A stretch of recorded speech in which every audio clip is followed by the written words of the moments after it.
Hello, everyone. My name is Donna Baluchi, and I am one of the librarians here at the Eccles Health Sciences Library.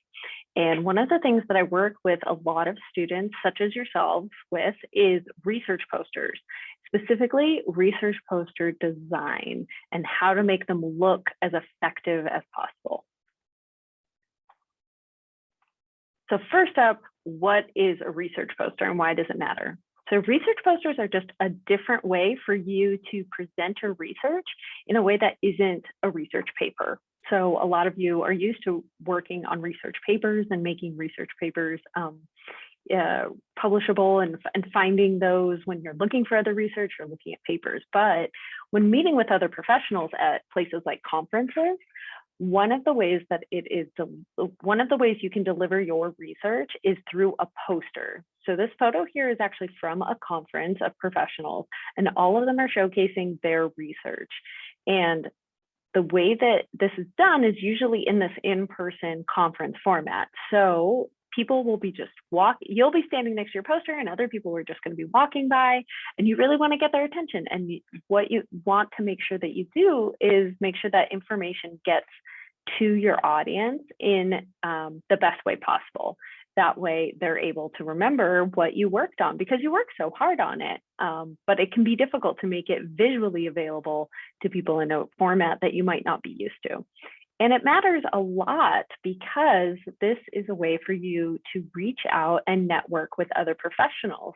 Like, this is a way for you to meet other colleagues that are working on similar research. This might be a way for you to meet people who could potentially write letters of recommendation for you. This could be you to see where other schools you might be interested in for grad school are doing similar research that you're really interested in.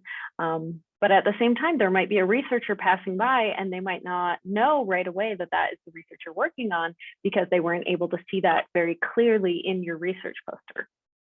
So we are going to help you with that today. So what I'm talking about when I'm talking about like how to make sure that your information is understood by the people who walk by your research poster is called visual communication. And so visual communication is how you are able to communicate some kind of information to a person visually. So it is organizing your information so that it is easily read, easily comprehended, and easily retained.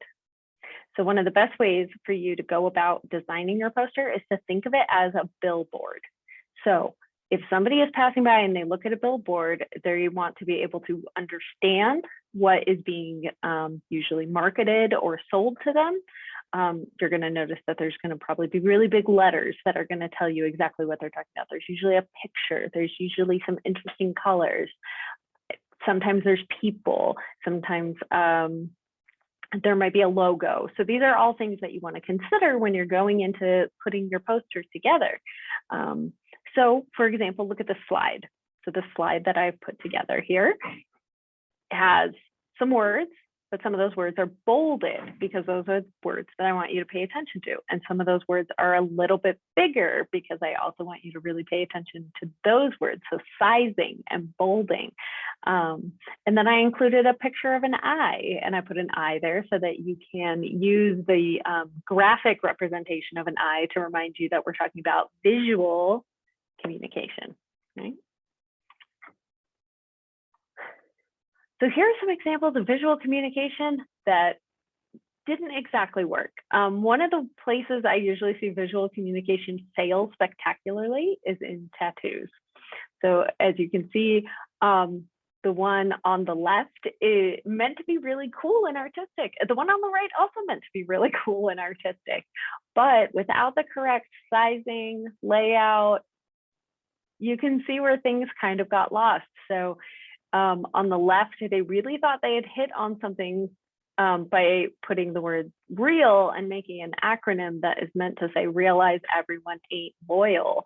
But because the banner is shifted off, it ends up saying realize Ver1 Lint, and then loyal for some reason is really big at the bottom. And then the one on the right is meant to say, if you stay, stay forever. If you go, do it today. However, when you try to read it, because we as people who are English speakers tend to read from left to right, the entire thing gets muddled and the message is lost. So the information that these two tattoos are trying to convey are failing, and they're failing because of visual communication. So here's a good example and a bad example of a PowerPoint slide talking about the exact same thing. So what it's talking about is system architecture. And on the left, you can see that the resolution is too low. Interesting choice of fonts, interesting use of colors, interesting use of shadows. So like some font art, but mostly like you have these, these two cylinders that say 23 and 24 with an arrow, and then a bunch of, I understand them to be files, but does the general audience understand that what this is pointing out is files? And then below that, you have these separations of maintenance engineering processes. Like, do these all mean the same thing? Are we grouping them together? Do the columns mean anything? The entire grouping of information that you want to get across in this is kind of lost. Also, the red curtain background, that makes you think of a theater. Why is this for system architecture? Moving over to the right, everything is suddenly much more clear. So you're understanding that the full architecture is involving things like servers, remote agents, cloud services, clients. And not only are these, you can see the movement, like how are these connected? What is the relationship between these things with a series of arrows? You also have the ability to understand it even further by using those icons. So, a central manager production site is a server icon. You can see all the servers have server icons, and then checkpoint gateways are gate, right? And then the cloud service is cloud, and then the clients are individual laptop computers. So all of these pieces come together so that you understand it as the audience, the one that's looking at it. All of these pieces come together and you understand it a lot better. So really what I'm getting at right now, what I'm talking about are the elements of design. So when you are designing something, these are the general pieces of how you want to make sure that you are conveying your information properly. And the ones that we're going to really focus on here is color, size, space, and what I call layout. So layout kind of falls under space, but you'll see when we talk about this further. So these are the things you really want to keep in mind as you're moving through taking all of your research and understanding how do you put those words and pictures and title and everything else and bringing it all together, right? So first off, size. Think about size and where all these pieces are going to go. So how big is each section? Is the most important information going to be bigger and bolder so that people see it while they're walking past your poster? Because sometimes you only have like a second and a half of somebody's attention. So things that you want to make sure are big: the title, the big takeaways. So why the research is important, or what was the most interesting thing you encountered.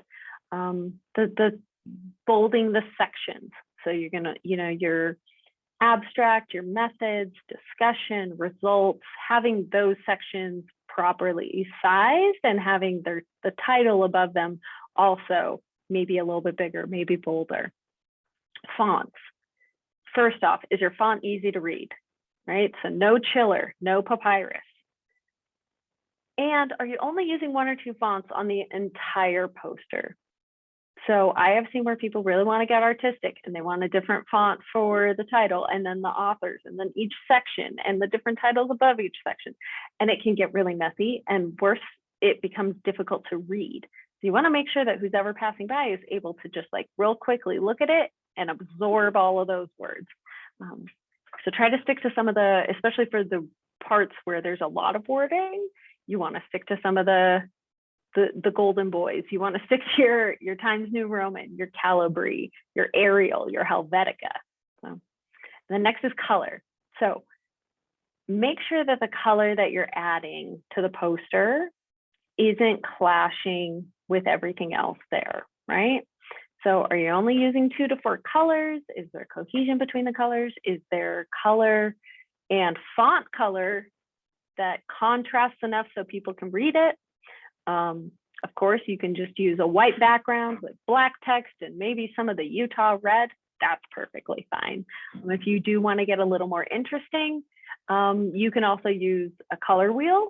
You can consider using analogous colors, which means they're colors that are different shades of the same color. You can use contrasting colors. There are plenty of color wheels online to help you really make sure that you pick a palette and go with it. And then last is layout. Number one thing, more white space. A lot of people, when they make research posters, they really want to cram it with everything that they did. And I know you work so hard on that research and you want to make sure that all of that information is on there. However, in almost all cases, if your poster is there, you are also there. So remember that you are going to be there to be able to supplement all of that. You're going to be able to talk about it with somebody. So you just want to have the eye-grabbing stuff there. And then you want to have way more white space than you think you need.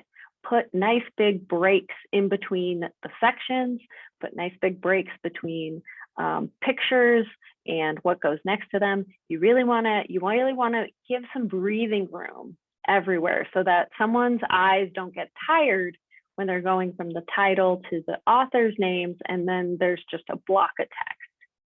So you really want to separate those things and give it as much white space as possible. And I know some of you are going to be doing different kinds of posters. So a lot of the research posters you're going to encounter seem to only have like bar charts or scatter graphs, and they just have these like walls of text. And your research might not necessarily involve those data points. So let's talk about those two different kinds of posters and what they might look like. So if you are working on a more qualitative poster, and as a librarian, yes, I do use posters and I do present at conferences. And a lot of times my posters do fall more in the qualitative side. So what some of the things you can use to really showcase your research, because you might not have data points, you can include things like anecdotes. You can include quotes. You can include stories, photographs, icons, displays of any kind. You can use things like Canva to find some royalty-free clip art, just anything to really visually create some extra to what you're talking about, but also showcasing the people and the research that you worked on. Versus some of the more STEM students, a lot of you are going to have a lot of quantitative stuff, and that might include things like statistics. That's going to include graphs and charts. You might have really specific looking figures, but you could also really have something like data visualizations. So that's when you're taking all of your data and visualizing it in a way that is a lot more exciting to your audience. And that is going to be design. You're going to involve color. It's going to involve sizing. It's going to involve layout. It's going to involve all the things we talked about. And then someone just looking at your poster is going to understand what would have been pages and pages of data in one figure. Okay, so if you do need any help with design, you are more than welcome to reach out to me. I used to be a graphic designer, and now I'm a librarian, and I love helping people with their research posters, because I know that research posters and research poster design isn't something that a lot of people learn before they're suddenly thrown into the deep end and have to make one. So I am here to help you. Other librarians are also here to help you, so feel free to reach out, and I wish you a lot of luck.